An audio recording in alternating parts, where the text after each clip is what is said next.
오늘 제목을 우리 함께 해보겠습니다. 시작. 바람만 스치는 들판에서 들려온 신호음. 왜 바람만 스치는 들판이라고 비유를 했을까요? 이 본문은 메뚜기 떼가 초토화를 시키고 가버린 황폐한 들판을 상징하면서 이렇게 제목을 잡았습니다. 우리가 살아가는 세상에는 언제나 소리가 가득합니다. 그런데 정작 들어야 할 소리를 또 들어야 할 중요한 음성은 잘 들리지를 않습니다. 요엘 당시 이스라엘도 그랬습니다. 풍요 속에 점점 하나님과의 관계는 무뎌져 갔고 안락 속에 평안함 속에 하나님을 점점 잊어갔습니다. 그때 하나님은 두고 보시다가 메뚜기 죄의 재앙을 통해서 모든 것이 사라진 들판, 바람만 스치는 황폐한 그 자리로 그들을 이끌어 가셨습니다. 그리고 이스라엘 백성들은 바로 그곳에서 잊고 있었던 하나님의 신호음을 듣게 됩니다. 오늘 우리도 이 본문을 통해서 자연의 재난이 아니라 영적 현실에 대한 하나님의 경고음으로 받아들이셔서 그 안에 숨겨진 회복의 부르심을 저와 여러분이 함께 듣고자 합니다. 바람만 스치는 들판. 한번 상상을 해보십시오, 여러분. 메뚜기 떼가 초토화를 시키고 어느 정도 초토화가 됐냐면 팥중이가 남긴 것을 메뚜기가 먹고 메뚜기가 남긴 것은 느치가 먹고 느치가 남긴 것마저도 황충이 먹어버리는 아무것도 남지 않는 정말 폐허가 된 황폐된 들판에 바람이 분다는 거예요. 어떤 의미예요? 하나님이 우리의 영적 상태를 흔들어 깨우실 때, 이렇게 따지면 팥중이, 메뚜기, 느치, 황충인데 이것을 4겹의 파도로 한번 비유를 해봤습니다. 멈출 수 없는 재난의 연속성을 상징합니다. 팥중이 남긴 것. 그러니까 하여튼 아무것도 없다라는 거예요. 본문 4절에 4종류의 메뚜기가 등장을 하죠. 풀무치, 메뚜기, 느치, 황충. 많은 신학자들은 이것이 다 다른 메뚜기가 아니다. 다 다르게 생긴 것이 아니라 어떤 메뚜기의 생애 주기에서 유충에서 성충까지 단계로 묘사했다라고 이렇게 이야기를 합니다. 그러니까 한 번의 재난이 아니라 연속적이고 점진적인 심판을 말하는 거예요. 그러니까 한 번 왔다가 끝나는 것이 아니라 물결처럼 파도처럼 계속해서 밀려오는 재난. 그러니까 회복할 틈도 없이 계속 숨 돌릴 겨를도 없이 그나마 남은 것조차도 다 앗아가는 철저한 황폐를 말합니다. 이것이 바로 하나님의 심판이 가진 멈출 수 없는 엄숙함입니다. 제가 저를 돌아봤어요. 너무너무 이 말씀을 묵상하면서 생각을 해보니 잠이 오질 않았어요. 꼭 나를 두고 하는 소리 같았어요. 그 황폐한 들판에서 드디어 무릎을 꿇고 하나님의 음성을 듣기 시작했죠.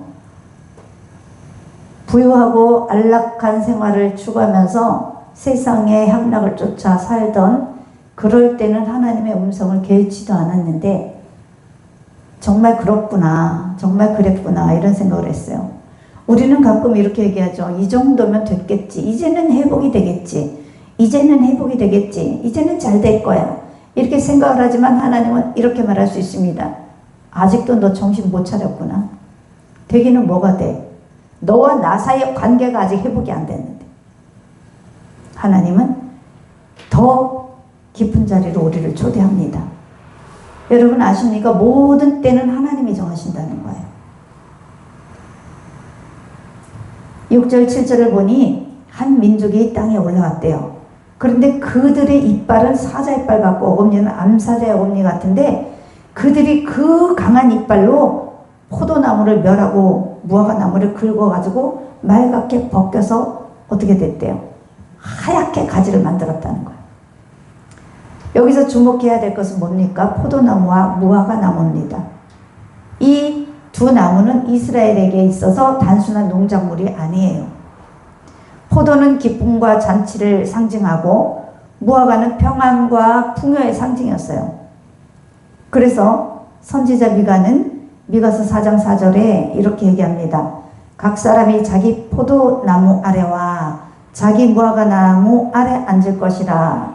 그러면 그들을 더럽게 할 자가 없으리니 이는 만군의 여호와 입이 이같이 말씀하셨습니다. 이렇게 얘기합니다. 각자 자기의 포도나무가 있고 자기의 무화과나무가 있다는 거예요. 그게 무슨 말이에요? 각자 자기의 기쁨에 어떤 이유가 있고 평안의 상징이 되는 가정이 있는가 하면 뭐가 있는가 하면 있다라는 얘기예요. 그런데 지금 그 나무들이 긁혀서 맑게 하얗게 다 밝아 벗겨져 있다라는 거예요. 지금 껍질이 벗겨진 나무의 특징은 뭐예요? 생명력이 없어요.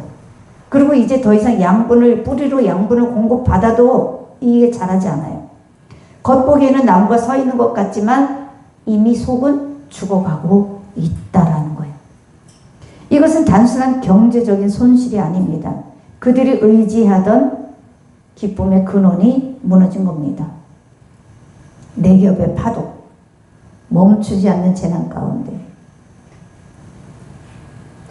화재가 나고 사람이 죽었으면 거기서 적당히 해결하고 끝내야 되는데 밑바닥부터 다 뒤집어서 완전 3중 4중 파도의 그 5겹 6겹의 파도를 쳐서 완전히 하나도 남김없이 다 황폐시켜버린 그 황폐한 들판에서 말 그대로 주님의 음성을 저도 들었습니다. 우리의 삶이, 우리의 망가진 삶을 성경은 하얗게 드러난 나무로 비유합니다. 우리도 때때로 그렇게 될 때가 있어요. 우리의 삶에도 포도나무와 무화과나무가 있지요. 여러분에게 기쁨을 주었던 것들, 여러분이 믿었던 안정감을 가지고 있었던 그런 것들, 아니면 어떤 의미를 두고 가지고 있었던 자부심들, 그런 것들이 있어요. 그런데 어떤 사람에게는 일과 성취가 그것이요. 나는 일할 때 너무 행복해. 어떤 사람은 잘 돌아가는 사업을 보면서 만족하겠죠. 그리고 인정받던 커리어가 쌓아갈 때 그것이 무너지고, 열심히 노력해서 쌓아온 업적들이 어느 날 갑자기 무너져 내릴 때, 그리고 내가 열심히 노력해서 직장에서 승진하려고 코앞에까지 승진이 될 것 같은 그 자신감 때문에 버티고 버텼던 그 시간을 누군가에게 빼앗겼을 때, 이럴 때 우리는 하얗게 드러난 나무로 비유를 합니다. 열심히 준비한 사업이 예상치 못한 변수로 흔들리기 시작합니다. 어떤 사람에게는 사람의 관계가 그렇습니다. 믿고 마음을 다 해주었는 그 사람이 어느 날 내 마음을 몰라주고 나에게 아픔을 줄 때, 정말 끝까지 함께 갈 줄 알았던 사람이 그렇지 않았을 때, 그때 그 좋은 관계는 금이 가게 돼 있죠. 당연하게 여겼던 사람이 멀어지고, 어떤 사람에게는 또 어때요? 건강과 에너지가 그렇습니다. 항상 활력이 넘치고 항상 무엇이든지 해낼 것 같은 그런 힘이 있었는데, 어느 순간 보니까 몸이 말을 듣지 않습니다. 힘이 없습니다. 기쁨을 주던 것들이, 예전에는 작은 기쁨들이 지금은 그것 때문에 기쁘지가 않아요. 바로 그때 우리는 어떻게 돼요? 하얗게 드러난 우리의 내면을 보고 있다고 생각하시면 됩니다. 우리의 삶에 하얗게 드러난 나무를 바라보며 처절하게 무너져 갑니다. 인생은 성장하면서 자꾸 깨닫죠. 이전에 20대 때 좋았던 것들이 30대가 되면 무의미해지고, 30대 좋았던 것들이 40대가 되면 또 그것이 무의미해지고, 이제 50대, 60대가 되면 인생까지도 무의미해지는 게 우리의 삶입니다. 그래서 우리는 하나님 앞에 계속 하나님은 우리의 육적인 것들을 하나하나 벗겨내시는 거예요. 벗겨내시면서 이 육적인 것들이 무의미하게 맑게 긁어버린 흰 나무처럼 그렇게 바람만 스치는 들판 같은 그런 마음을 만들어 가셔요. 왜? 하나님의 음성을 듣기 위해서, 들려주기 위해서. 바로 그 자리가 곁길로 가고 있는 우리 하나님 백성들에게 울리는 경고의 신호음이란. 하나님은 아마 이렇게 묻고 계실 거예요. 너의 기쁨은 정말 어디서 오냐? 너는 정말 그 기쁨으로 만족하니? 아니면 네가 지금 의지하고 있는 그것이 너의 영생을, 너의 인생을 평생 지탱하고 책임질 것 같으니? 라고 물을 수 있어요. 여러분, 이 땅에 잘 되고 자녀가 잘 되고 물질이 많이 벌리고 돈이 많이 벌리는 거 여러분 축복이라고 생각하시죠? 그거는 축복이 아니에요. 그것은 은사예요. 그거는 은사라고 말하는 거예요. 은사는 선물이거든요. 하나님이 주신 선물이거든요. 그 진정한 축복은 뭐예요? 하나님과 내 사이의 관계가 회복되는 게 진정한 축복이에요. 그러면 하나님이 그런 이 땅에서 누리는 그 모든 것들은 다 은사로 주시는 거예요. 내가 노력하는 은사, 수고하는 은사로부터 열매를 거둬들이는. 그런데 사람들은 그것을 축복이라고 착각해요. 진정한 축복은 하나님이 내 하나님이 되는 게 축복이거든요. 그래서 때때로 우리는 하나님이 우리를 그런 진정한 은사를 가지고 축복이라고 매달려서 하나님을 외면하고 가는 어리석은 인생들을 향해서 우리가 의지하던 것들을 하나님이 잠시 거두어 가시는 거예요. 왜냐하면 너희가 그렇게 붙잡고 있고 그렇게 좋아하던 축복이라고 믿었던 그 세상 것들이 얼마나 허망하고 아무것도 아니라는 것을 보여주시기 위해서 그래요.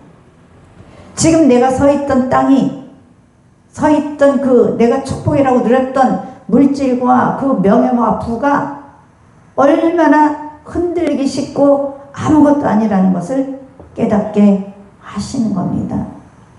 무화과나무, 포도나무가 하얗게, 그렇다고 해서 하얗게 벗겨졌다고 할지라도 하나님이 그러면 나를 버리셨을까? 아니요. 마찬가지예요. 초토화된 불탄 그 성전을 바라보면서 저도 그렇게 생각했어요. 망한 게 복이다. 왜? 하나님이 이 모든 상황은 하나님이 나를 버리셔서 만들어내신 환경이 아니라 더 가까이 친밀한 교제를 이루기 위해서 그것을 건드리신 것 뿐이라는 거예요. 그러니까 뭐예요? 오히려 우리를 다시 깨우기 위해서 흔드시는 하나님의 사랑의 손길이에요. 은혜의 훈련입니다. 그리고 신앙의 재정비예요. 그리고 뿌리를 더 하나님을 경외하는 그 뿌리를 더 깊이 내리게 하시려는 과정에 불과하다라는 거예요. 폐허가 된 그 땅에서 가만히 생각을 해보십시오. 여러분이 사면초가를 맞았을 때 그 폐허가 된 그 황량한 들판에서 무슨 생각을 하고 무슨 비전을 꿈꿀 수 있겠습니까? 바람만 스치는 들판에서, 바람만 스치는 그 황폐한 자리에서, 메뚜기가 지나간 그 자리에서 무엇을 기억하고 무엇을 가지고 일어설 수 있겠습니까? 아무것도 남지 않았어요. 그죠? 생명의 소리까지도 사라지고 풍성함의 흔적조차, 이 밭에서 이 들판에서 무슨 수확을 우리가 언제 거뒀던가, 완전히 초토화된 황폐된 그 들판에서 이제는 사랑하는 가족과 함께 울고 웃었던 그 순간도 사라졌습니다. 이제는 어떤 꿈을 꾸고 무언가를 이루어야 되겠다는 소망도 사라집니다. 이렇게 되면. 그리고 황폐한 들판에서 오직 뭐만 들어야 돼요? 그 바람 소리만 텅 빈 공간을 가득 채우고 있는 이때. 그러나 놀랍게도 바로 그 고요함 속에서 이제 하나님의 음성이 더 선명하게 들린다는 거예요. 소음이 가득할 때, 내가 바쁘고 분주할 때는 들리지 않았던 그 하나님의 음성이 이제는 내 힘으로 아무것도 할 수 없는 초토화된 황폐한 들판에 서고 보니 하나님의 음성이 더 또렷하게 들리더라 이 말이에요. 분주함 속에 묻혀있던 음성, 우리가 무시하고 지나쳤던 하나님의 음성이 이제 비로소 들리기 시작하는 때가 이때입니다. 그러니까 하나님의 백성들에게는 실패가 아닌 새로운 시작을 위한 하나님의 준비 과정이라는 사실을 믿으시기를 예수님의 이름으로 축원합니다. 잃어버리면 심판이 아니야. 내가 잘못해서 망하게 했다. 물론 마찬가지지만 하나님은 그러면 거기서 아예 버려버려야 돼. 그러나 버리지 않고 다시 세미한 음성을 통해서 다시 일어서기를 손잡아주고 이끌어주고 간다라는 거예요. 그러니까 황폐함은 저주가 아니라 진짜 복이 무엇인지 알게 하시려는 하나님의 어떤 거예요? 하나님의 학교, 교실인 거예요. 제가 이제 두 번째로 우리 내면 깊은 곳에서 일어나고 있는 영적인 침묵의 실체를 한번 들여다보며 나누도록 하겠습니다. 영적 침묵, 그 실체, 하나님을 인지하지 못하는 그 실체, 그 실체는 초상집 같은 들판이에요. 그러니까 뭐예요? 슬픔의 언어들이 가득해. 8절 한번 같이 읽어보겠습니다. 너희는 처녀가 어렸을 때에 약혼한 남자로 말미암아 굵은 배로 동이고 애국함같이 할지어다. 아멘. 요엘은 8절에서 매우 강렬한 이미지를 사용을 하지요. 약혼한 신랑을 잃은 처녀, 약혼을 했는데 신랑이 죽어버렸네. 결혼을 앞두고 있는 신부가 신랑이 갑자기 죽어버린 죽음 앞에서 굵은 베옷을 입고 통곡한 모습, 아직 핑크빛 같은 가정 이루지도 않았는데, 이 신부의 슬픔은 그냥 슬픔이 아닙니다. 어떤 슬픔이에요? 미래가 사라진 슬픔입니다. 그렇게 꿈꾸던 내일이 무너진 슬픔입니다. 함께 걸어가면서 동고동락하면서 행복하게 살아가려고 했던 길이 막혀버린 공허함의 길입니다. 그러니까 요엘은 이스라엘 집 전체가 마치 초상집 같은, 이런 초상집 같은 분위기에 휩싸였다고 말을 하는 거예요. 9절 10절도 함께 해보겠습니다. 소재와 전제가 여호와의 전에서 끊어졌고 여호와께 수종드는 제사장은 슬퍼하도다. 밭이 황무하고 토지가 마르니 곡식이 떨어지며 새 포도주가 말랐고 기름이 다하였도다. 여러분, 여기에서 연속된 6개의 동사를 한번 주목해 보십시오. 6개의 동사 뭡니까? 끊어졌고 슬퍼하도다, 황무하고 마르니, 말랐고 다하였도다. 6개의 동사를 한번 생각해 보세요. 이 동사를 들려주는 것은 단지 물질적인 결핍이 아니라 예배의 중단으로 인해서 기쁨이 사라지고 생명력이 고갈됐다는 이야기입니다. 우리가 소재와 전제를 하나님께 드리는 것은 뭡니까? 우리가 하나님께 예배 드리는 것은 뭡니까? 감사와 헌신의 표현이었습니다. 그런데 소재와 전제가 끊어졌다는 것은 하나님과의 교제가 딱 멈췄다는 얘기예요. 제사장이 슬퍼한다는 건 뭘까요? 하나님의 집에서조차 전제와 소재의 기쁨을 드릴 수 없는 그 기쁨의 소리가 사라졌기 때문에 제사장이 슬퍼하는 거예요. 영적 고갈의 본질입니다. 기쁨이 말라버렸어요. 여러분의 마음에 예배가 기쁘지 않다면 여러분도 영적 고갈이 시작되고 있다는 증거입니다. 그러니까 여러분 자신들을 진단해 보시기 바랍니다. 그리고 요엘은 12절에서 가장 핵심적인 진단을 우리에게 내려줍니다. 12절 함께 읽습니다. 포도나무가 시들었고 무화과나무가 말랐으며 석류나무와 대추나무와 사과나무와 밭의 모든 나무가 다 시들었으니 이러므로 사람의 즐거움이 말랐도다. 아멘. 포도나무로 인한 기쁨이 시들었고 무화과나무로 인한 평강평안이 말라버렸으니 영적 고갈이 올 수밖에요. 여러분이 사업장을 한다고 내밀었다고 사업장을 차려놨는데 사람이 뚝 끊겨서 매출이 1도 일어나지 않아요. 당연히 슬픔이 사라지겠죠. 당연히. 여기서 무화과 나무가 말랐으며, 이 말랐다라는 말은 히브리어로 야베쉬라는 단어를 씁니다. 이게 무슨 뜻이냐면 단순히 물이 부족하다는 의미를 넘어서서 생명력의 완전한 고갈을 의미합니다. 겉으로는 형태가 남아있지만 속은 텅텅 완전하게 비어있는 상태. 그러니까 만져보면 이렇게 겉으로는 말짱한데 딱 만지면 부스스스 부서지는, 생기도 없고 활력도 없는 완전히 죽어가는 상태를 말해요. 말랐다는 것은. 그러니까 여러분 영적 고갈, 영적으로 여러분의 메마름을 받지 않도록 깨어 있어야 된다는 거예요. 이것이 바로 영적인 고갈이야. 여러분 영적인 고갈이 되면 말씀도 읽어지지 않고 예배 드리는 것도 기쁨이 없고 교회 가는 것도 왜 가야 되는지, 아유 한 번 빠지면 어때, 두 번 빠지면 어때, 이렇게 되는 거예요. 결국은 영적으로 죽어버린다는 거예요. 메뚜기 재앙보다 더 무서운 것이 뭔지 아십니까 여러분? 내 안에 영적 고갈이 일어난다는 거예요. 영혼의 기쁨이 사라진다는 거예요. 그것이 문제인 거예요.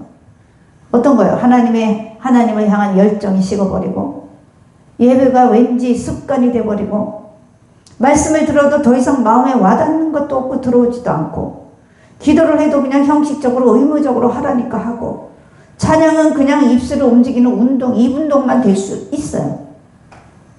감사는 흔적도 없이 사라지고 겉으로는 신앙생활을 계속하고 있는데 내 속은 늘 만족함이 없고 텅 비어있어. 이 우리 안에 말라버린 기쁨을 회복해야 됩니다, 여러분. 혹시 여러분 신앙에도 말라버린 기쁨이 있다면 예수님을 처음 만났을 때 그 감격을 기억하십시오. 말씀을 읽을 때마다 감동스럽고 눈물 났던 그 은혜, 기도할 때마다 뜨거웠던 그 열정들, 예배 드릴 때마다 충만했던 그 기쁨이 있었는데 언제부턴가 내 안에 희미해지기 시작해. 희미해지기 시작해. 교회 가는 것도 왠지는요, 어떤 때는요 의무처럼 느껴져. 아 그래 오늘 주일이니까 교회 가야지, 이렇게 생각이 들 때도 있어요. 사실은 성경을 펴는 것도 그냥 기대보다는 또 읽어야 되네, 오늘도 성경을 안 읽어서 또 읽어야지, 이런 부담감으로 다가올 수 있고, 그렇죠? 기도하는 시간이 평안보다는 왠지 압박으로 느껴져. 시간도 없고 피곤하고 너무 힘든데 이 기도를 해야 되니 압박들. 예배 시간이 여러분의 회복의 시간이 아니라 견디어 가고 있는 시간은 아닌지, 이 한 시간을 참아내야지. 하나님 앞에 드려지는 이 예배를 억지로 한 시간을 채우려는 마음으로 예배를 나와 있고 그러지는 않는지 우리가 생각을 한번 해보자는 거예요. 만약에 이런 생각이 있다면 이거는 단순한 영적 침체가 아니라 영혼의 위기 상태입니다. 이거 영혼의 위기 상태, 내 영혼의 위기 상태예요. 죽느냐 사느냐. 마치 나무가 물을 공급받지 못해서 시들시들 하듯이 우리 영혼의 생명수인 그 생명수 하나님의 말씀을 공급을 받아야 우리의 영혼이 살아나는데 공급받지 못하고 있다는 신호예요. 그러니까 항상 하나님과 나 사이 관계를 회복해야 돼. 왜 기쁨이 말라버렸는가? 왜 이런 일이 일어났는가 나에게? 요엘 당시에 이스라엘은 얘기합니다. 풍요했기 때문이라고 얘기해요. 너무 부족한 게 없었기 때문이라고 말해요. 풍성한 수확, 안정된 삶, 평안한 일상이 하나님을 잃어버리게 만들었다는 거예요. 여러분, 이게 함정이에요. 세상은 죽을 때까지 우리에게 평안을 추구할 것이고 죽을 때까지 우리에게 욕심을 내라고 할 것이고, 그런데 그것이 육신의 안락으로 만족하게 만드는 사탄의 계략이라는 것을 우리가 깨달아야 돼. 오히려 그것들이 하나님으로부터 멀어지게 만든다면 오히려 그들은 분명히 하나님의 선물을 누렸지만 하나님의 선물이라고 얘기했죠. 물질, 내가 누리는 풍요 이런 것들은 전부 다 은사라고 얘기했잖아요. 하나님이 주신 선물이에요. 근데 그 선물을 누리는 데는 급급했지만 하나님을 누리는 걸 잊어버렸어요. 복은 받았는지 모르지만 복 주시는 진정한 하나님과의 관계는 소홀히 했다는 거야. 우리가 은혜의 결과에 대해 충분히 누리고 즐겼어요. 내가 기도하고 기쁨을 맛보고 찬양할 때도 기쁨을 맛보고. 그러나 그 은혜의 근원이신 하나님과는 단절되었습니다. 오늘 우리도 마찬가지죠. 우리는 너무 많은 것들로 채워져 있습니다. 할 일도 많지요. 만날 사람도 많지요. 챙겨야 할 일들도 많지요. 사야 될 것도 많지요. 가져야 될 것도 많지요. 눈만 뜨면 왜 그렇게 새로운 제품들이 나오고 새로운 것들이 나와서 사람의 눈을 미혹하고 가만히 생각해 보세요, 여러분. 눈만 뜨면 필요치 않는 것들이 필요한 것처럼 미혹을 합니다. 흔히 말하는 요즘에 태풍 상사가 뭐 인기라면서요. 우리 아들이 어제 와서 그걸 보더라고. 아들이 왔는데. 그래서 아들이 틀어놨길래 아들이랑 같이 앉아 보는데 그 시절에 삐삐 시대가 있더라고요. 그때도 우리는 얼마나 만족하고 살았습니까? 언제부터 우리가 휴대폰을 가졌다고. 점점 사단의 계략으로 발전된 이 세계 속에서 풍요를 누리지만 우리는 뭐를 잃어가고 있어요? 하나님과 나 사이의 관계를 잃어가 버리고 있다는 말이에요. 이게 얼마나 심각한 문제인지 몰라요. 그 많은 것들이 우리의 시간을 점령하고 있고 우리 마음을 분주하게 만들고 있습니다. 그래서 우리 영혼을 지치게 만들어요. 이것도 갖고 싶고 저것도 갖고 싶은데 돈은 없으니 열심히 일해도 돈은 안 벌리고 자꾸 지쳐가는 거예요. 낙심해 가는 거예요. 그래서 정작 가장 중요한 하나님과의 교제를 잃어버리는 거. 하나님과의 깊은 교제, 말씀 안에서 누리는 쉼, 기도 가운데 누리는 평안을 우리가 잃어버리고 있다는 거예요. 이런 현상들이 예배 중에 경험하는 그 하나님의 임재를 저와 여러분이 스스로 밀어내고 있다는 거예요. 그런 풍요 속에서. 그러니까 너무 마음이 아픈 거예요. 정말 이 말씀을 준비하면서 너무 마음이 아픈 거예요. 나를 돌아봤어요. 나를. 그랬구나. 나는 그때 하나님의 음성을 그 황폐함 속에서 바람만 스치는 황폐한 공간 속에서 내가 하나님을 만났어요. 다시. 태풍 상사도 이해에 망했더만. 응? 쫄딱. 나는 어제 봤어요. 처음 알았어. 엄마 이거 요즘 재밌다는데? 좀 봐. 그냥 아들이 와서 같이 앉아서 교제하기 위해서 할 수 없이 앉아서 봐줘야 또 그렇게 되니까. 여러분, 하나님이 여러분 마음에 이런 질문을 지금 던지실 수 있습니다. 너의 기쁨의 근원은 뭐냐? 너는 어느 때가 제일 행복하니? 이 지점에서 물어보고 있다는 거예요. 정말 네가 움직이고 살아가는 그 힘의 원천이 어디에서 나오는 것 같아? 영양제? 아니면 소고기? 돼지고기? 닭고기? 아니다, 얘야. 내가 주는 거란다. 그럼 네가 추구하고 만족하려고 하는 여러 가지 계획들과 비전들이 그것이 진짜 너를 행복하게 해줄 것 같으면 하나님 이렇게 묻죠. 요에서의 이 황폐함 속에서 하나님은 우리를 향해 던지는 근본적인 질문입니다. 네가 나를 정말 사랑하느냐? 네가 나와의 관계를 정말 소중히 여기냐? 아니면 그냥 그저 내가 주는 선물만을 바라니? 그냥 돈 주고 명예 주고 이거 주면 좋겠어? 네 영혼은 다 죽어가고 영적 고갈이 돼서 지금 빈 껍데기처럼 말라가는데도 이렇게 말씀하실 수 있습니다. 사랑하는 여러분, 여러분이 지금 힘들다면, 황폐한 마음이라면 여러분, 황폐함은 하나님의 초대장이라는 걸 기억하시기 바랍니다.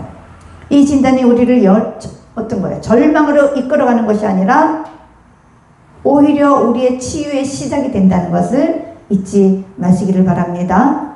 여러분, 저와 여러분이 나는 그래도 영적으로 고갈되지는 않았어 라는 것보다 그래 나는 이전과 많이 달라졌지, 영적으로 고갈되었어, 맞아, 옛날보다 많이 부족해 라는 것을 깨닫는 순간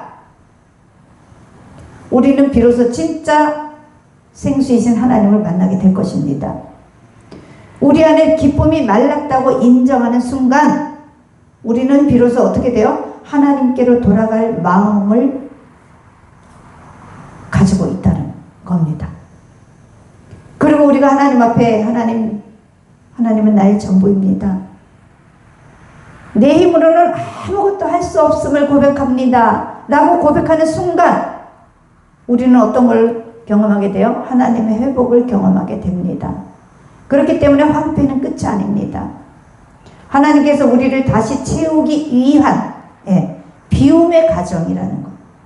저도 그렇게 황폐함 속에서 잃어버렸던 하나님의 음성을 되찾고 비움을 통해서 하나님을 다시 찾을 수 있었잖아요. 여러분, 인생은 다 똑같아요. 말라버리는 것은 저주가 아니에요. 사실 무화과나무 3년 동안 열매 없는 무화과나무를 하나님이 저주하셔서 말라 죽었죠.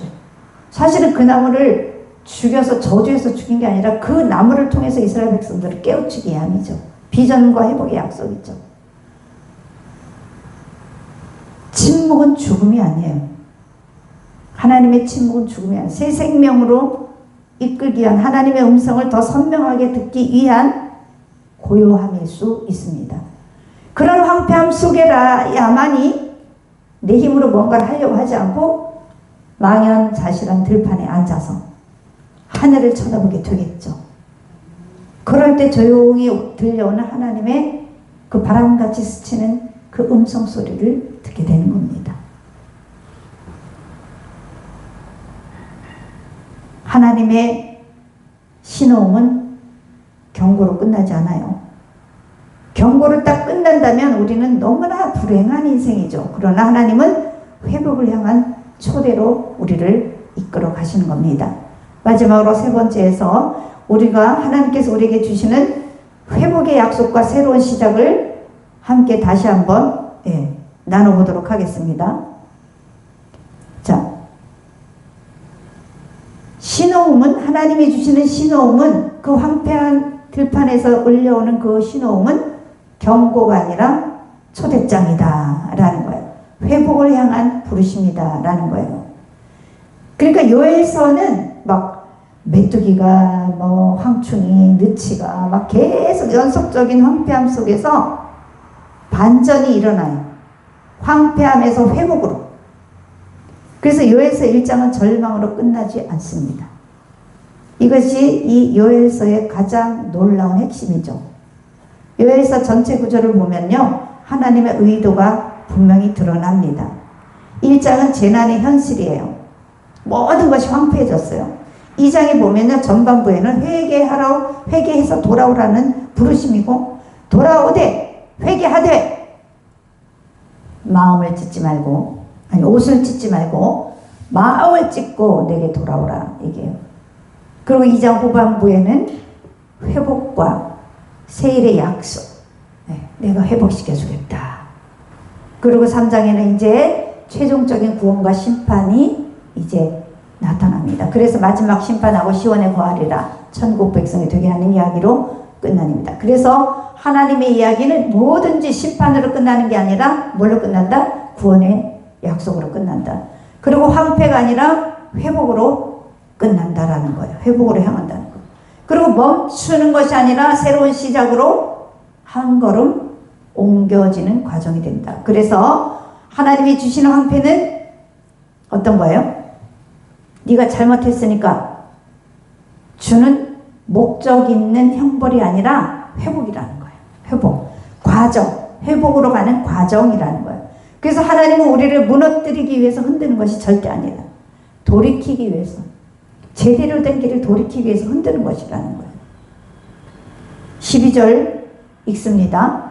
여호와의 말씀에 너희는 이제라도 금식하고 울며 2장 12절 한번 읽어보겠습니다.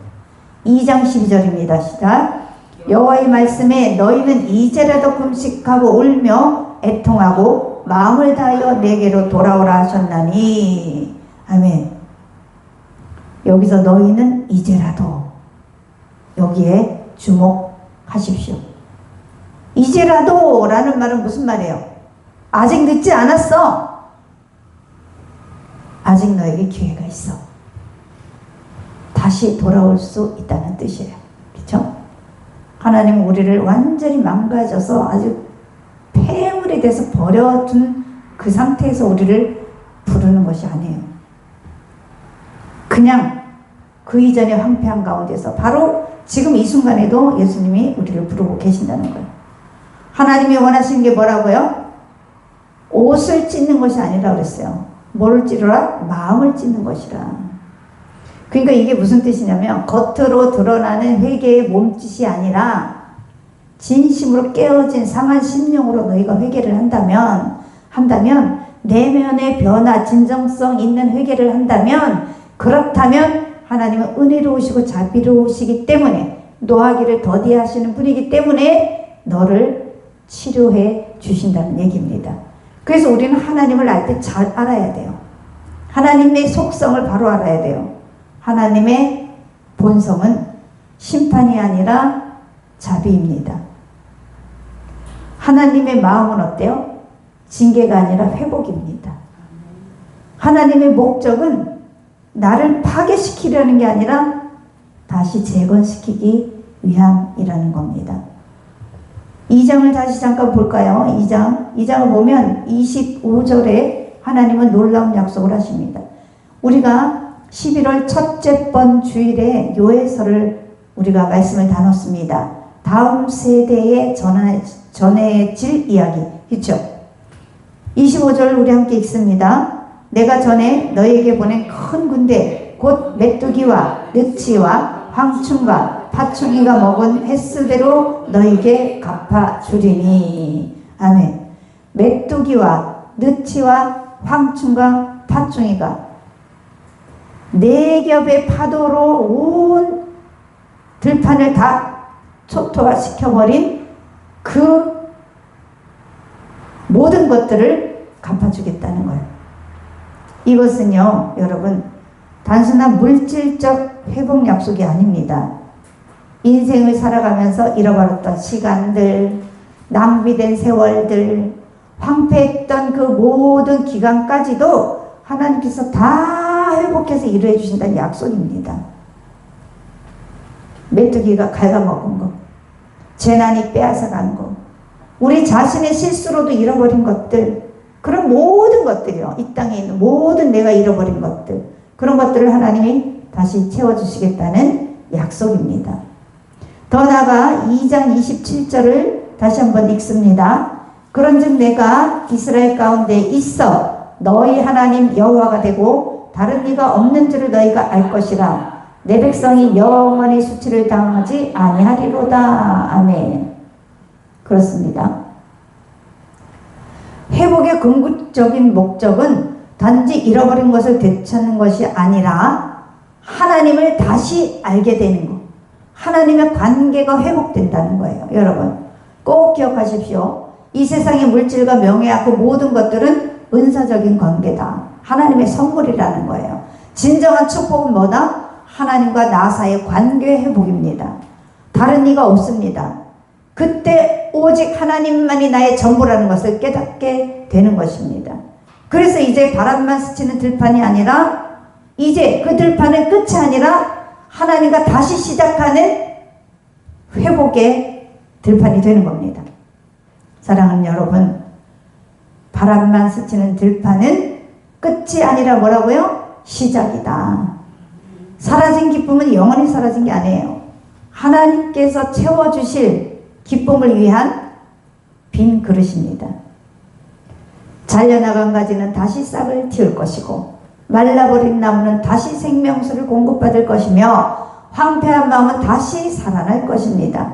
그리고 고갈된 우리의 영혼은 다시 충만함을 경험하게 될 것입니다. 왜냐하면 하나님은 심판보다 회복을 더 기뻐하시는 분이시기 때문입니다. 징계보다 커다란 마음으로 우리를 품어주시는 그 더 품음을 더 기뻐하시는 분이기 때문에 그렇습니다. 때로는 우리를 멈추게 하시는 이유는 우리를 준비시키기 위함입니다. 그러니까 하나님의 그 바람만 부는 들판에서 들려오는 그 작은 신호음의 진짜 의미는 뭐냐면 수고하고 무거운 짐진 자들아 다 내게로 오라. 그러니까 결국 하나님의 신호음은 사이렌이 아니라 사랑의 호출 삐삐예요. 돌아가라. 삐삐를 치는 거야. 하나님이 삐삐 치는 거야. 삐삐.